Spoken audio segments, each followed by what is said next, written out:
दीवारों के रंग या फैंसी बाथरूम फिटिंग्स पे ना जाइए, अंदर की मजबूती जो सिर्फ टीएमटी से मिलती है उसको परखिए। कैप्टन टीएमटी, घर की असली शक्ति।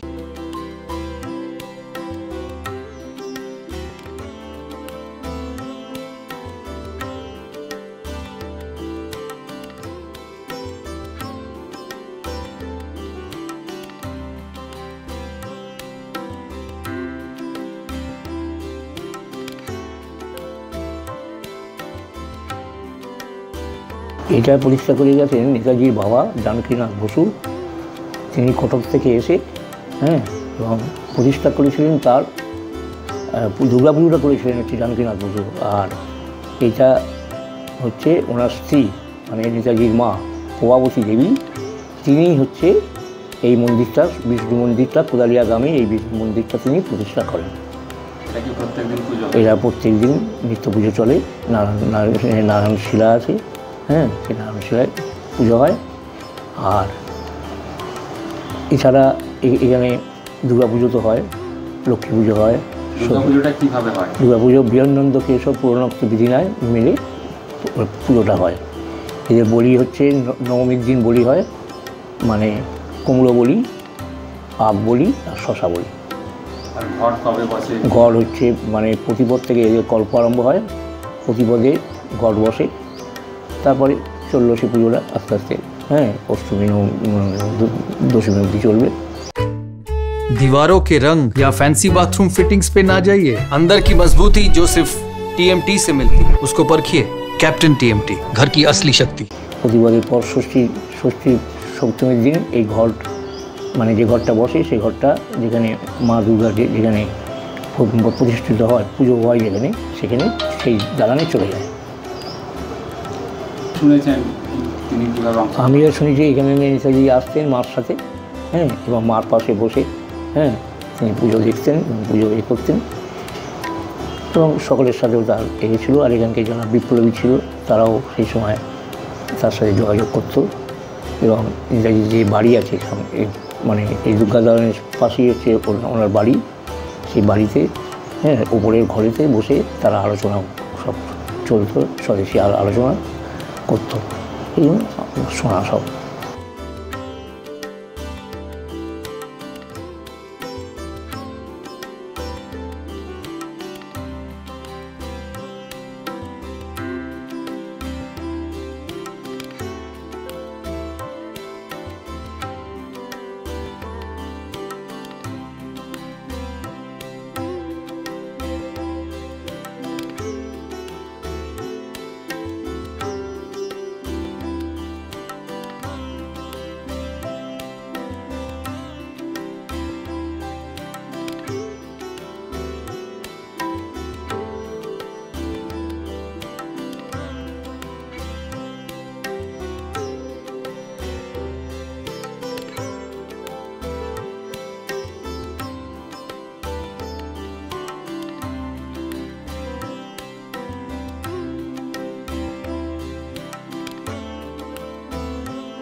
নেতাজির বাড়ির মূর্তি আপনি তৈরি করেছেন এবং প্রত্যেক বছরই করেন, মানে কি বিশেষত্ব রয়েছে এবং কি বলবেন? ওনার বাড়ির মূর্তি করছি তো অনেক বছর আগে আমার বাবা করতেন, এখন বাবার পরে আমি করে যাচ্ছি। বিশেষত্ব বলতে ওনার বাড়ি তো সাবেকি প্রতিমা, প্রতি বছরে একই মায়ের রূপদান হয়। বিশেষ করে ওনার বাড়ির প্রতিমা করার একটা অন্যরকম আনন্দ আছে। প্রতিমা তো সব জায়গায় করি, কিন্তু উনি এমন একজন বিশেষ ব্যক্তি ছিলেন বা আছেন, বলতে গেলে একটা অদ্ভুত আনন্দ মনের মধ্যে জাগে, কারণ ওনার বাড়ির ঠাকুর করছি। এটা মানে ঠিক অনুভূতি দিয়ে বোঝানো যাবে না। আর শুধু আমি কেন, হয়তো 100 কোটি ভারতবাসীর মনের মধ্যে উনি এখনও সেমভাবে রয়েছেন। আর আমি ছোট থেকেই ওনাকে বিশেষভাবে ভালোবাসি, শুধু মানুষ হিসেবে নয়, ওনাকে আমি দেবতা তুল্য ভাবি। আর সেই সূত্রে ওনার বাড়ির প্রতিমা করব, এটা মানে আমার কল্পনায় ছিল আর কি, যে আমার বাবা করছিল, বাবার পরে কি আমি সেই সুযোগ পাবো। এটা বিশাল আনন্দের ব্যাপার যে ওনার বাড়ির প্রতিমা আমি করতে পারছি।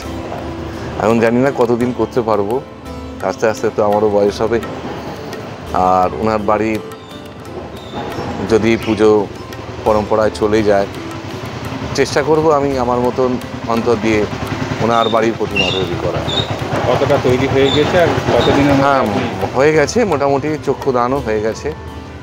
এখন অনেক কাজ বাকি, চক্ষুদান তো সব নয়, এখনও সাজগোজ বাকি, সবে কাপড় পরছে, এখনও চাল চিত্রি বাকি আছে, কাপড়ের পাড়, অনেক কিছু বাকি।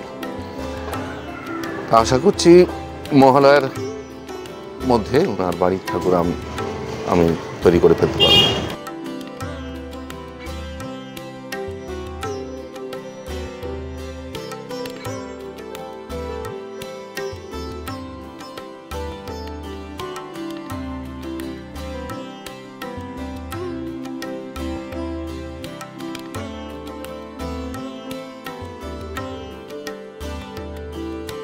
দীর্ঘ 250 বছরের বেশি সময় ধরে দক্ষিণ চব্বিশ পরগনার কোদালিয়াতে নেতাজি সুভাষ বসুর পরিবারে পূজিত হয়ে আসছেন মা দুর্গা।